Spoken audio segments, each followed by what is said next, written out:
She stood at the edge of the busy highway, barefoot, her small suitcase lying open on the ground beside her.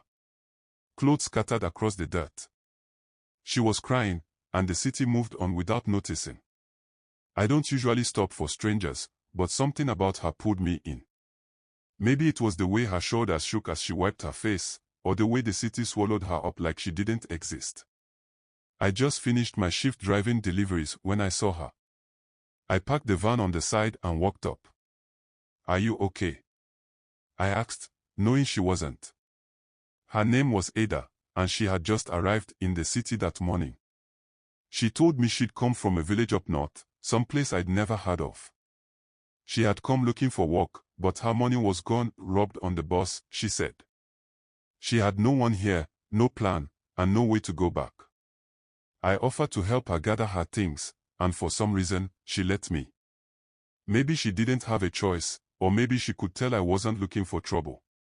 I told her about a place she could stay for the night, an old women's hostel not far from where we were. My sister worked there as a caretaker, so I knew they could take her in for cheap. Ada didn't say much on the way. Just thanked me quietly and stared out the window.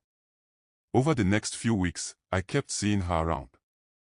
The hostel wasn't far from my delivery route, and she'd often be outside, trying to sell little things, beads, scarves, anything she could make with her hands. She was determined to stay in the city, even though it was clear the city wasn't making it easy for her. One day, she waved me down. She needed a ride to a market on the other side of town. I agreed, and that's when we started talking more. She told me about her village, about her family, and how they'd all pooled money to send her to the city. They believed in her. She couldn't go back a failure. I admired her for that. We became friends, in a way. I'd help her move her things to new markets or take her to places where she heard there might be work.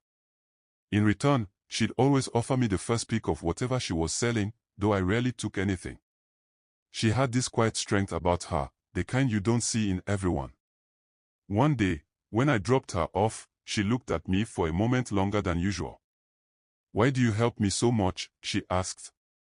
I didn't have a good answer. "I guess I just like seeing you do well," I said. She smiled at that, a real smile, the kind that stays with you. Over time, something shifted between us. I started looking forward to seeing her. She'd light up when I showed up, and I'd find excuses to stop by even when I wasn't working. It wasn't anything dramatic. Just little moments that added up. One evening, she invited me to eat with her. She'd managed to save enough to rent a tiny room near the market where she sold her goods.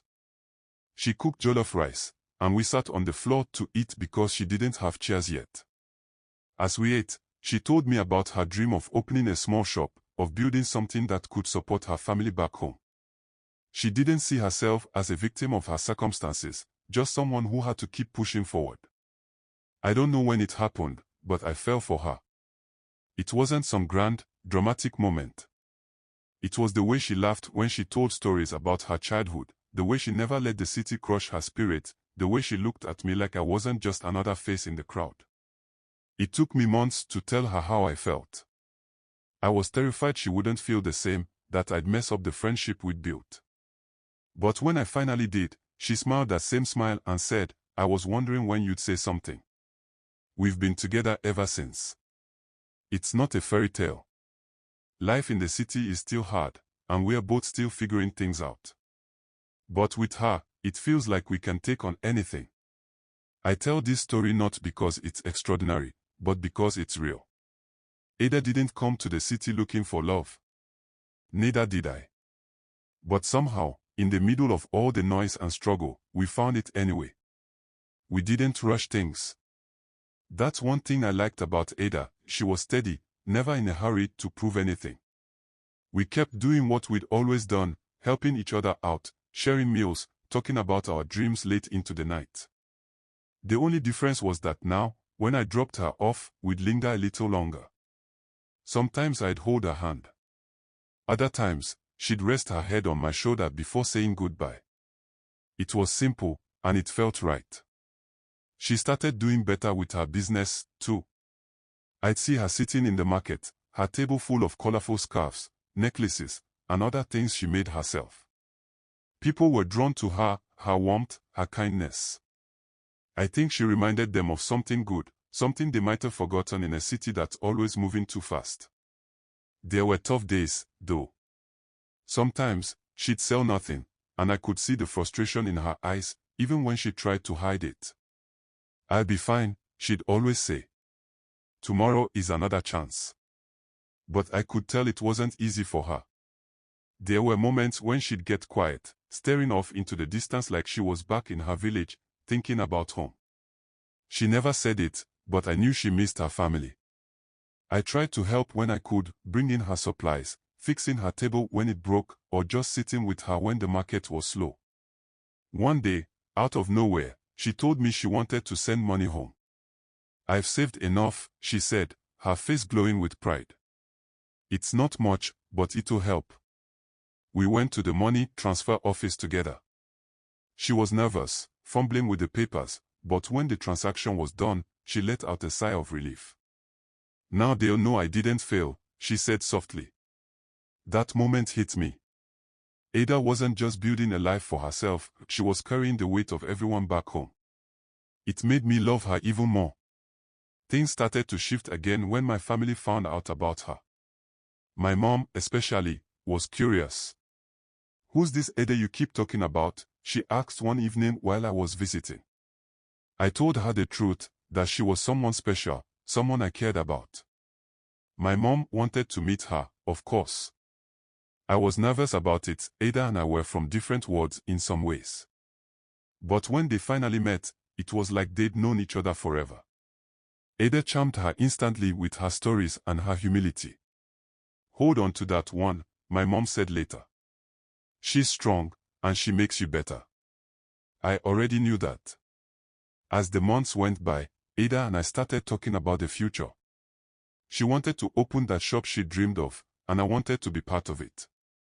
We pooled our resources, bit by bit, until one day, we had enough to rent a tiny space near the market.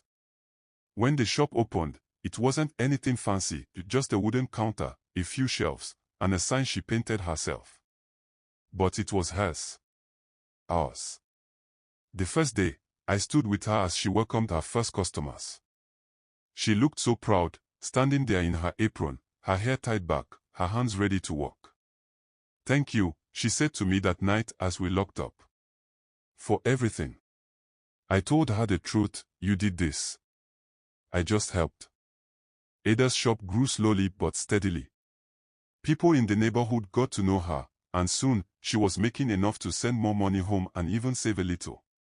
We are still building our life together. It's not perfect. Sometimes the city gets to us, and we argue over small things like anyone else. But when I think about how far we've come, from that day on the highway to now, I know we've built something real. Ada still talks about her village sometimes, about going back to visit when the time is right.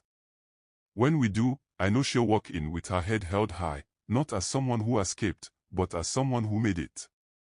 And I'll be right there beside her. Always. A year after Ada opened her shop, something unexpected happened. Her hard work and persistence caught the attention of a local businesswoman who frequented the market. The woman, impressed by Ada's creativity and resilience, offered her a partnership. Ada could expand her business, sell to bigger markets, and even train other women in the area to create and sell their crafts. At first, Ada hesitated. "Do you think I'm ready for this?" she asked me one night as we sat outside her shop, the glow of the city lights flickering around us. "You've been ready since the day you got here," I said. "You just didn't know it yet." With my encouragement, and that of the people who'd grown to admire her, she said yes. The partnership meant longer hours and more challenges, but Ada took them on with the same determination that had brought her this far. Watching her step into this new chapter was like watching her bloom into the person she was always meant to be. As her business grew, so did we. We got engaged on a quiet evening in her shop, surrounded by the things she had built with her own hands. I didn't plan anything extravagant, just a simple moment where I asked her to spend the rest of her life with me. She said yes, tears in her eyes, and we laughed about how far we'd come from that chaotic day on the highway. The wedding was small, held in her village where her family welcomed me like one of their own. Ada's parents were proud, her siblings excited, and the entire village came together to celebrate. I'll never forget the way she looked that day. Her joy was so bright it could have lit up the entire world. We moved back to the city afterward, continuing to build our life together. Ada's shop became a symbol in our neighborhood, not just of her success, but of what's possible when you refuse to give up. She hired other women who, like her, had come to the city with big dreams and little else. Together, they created something bigger than themselves. Years later, as we sat in our small but happy home, I asked Ada if she ever thought about what would have happened if I hadn't stopped for her that day. She smiled, holding my hand. "Maybe I would have found my way eventually," she said. "But I'm glad it was you. You didn't just help me survive, you showed me how to believe in myself." Her words stayed with me, because they were true for both of us. Loving Ada taught me to see life differently, to value the little steps, the quiet victories, the strength that comes from helping someone rise. The moral of the story is this: love doesn't always appear in grand gestures or perfect timing. Sometimes, it's born in the middle of struggle, in the quiet moments of kindness and resilience. When you choose to help someone, you might end up changing their life, and yours, too. For Ada and me, love wasn't about saving each other. It was about walking side by side, building something we could both be proud of. And that, I think, is the most beautiful thing of all.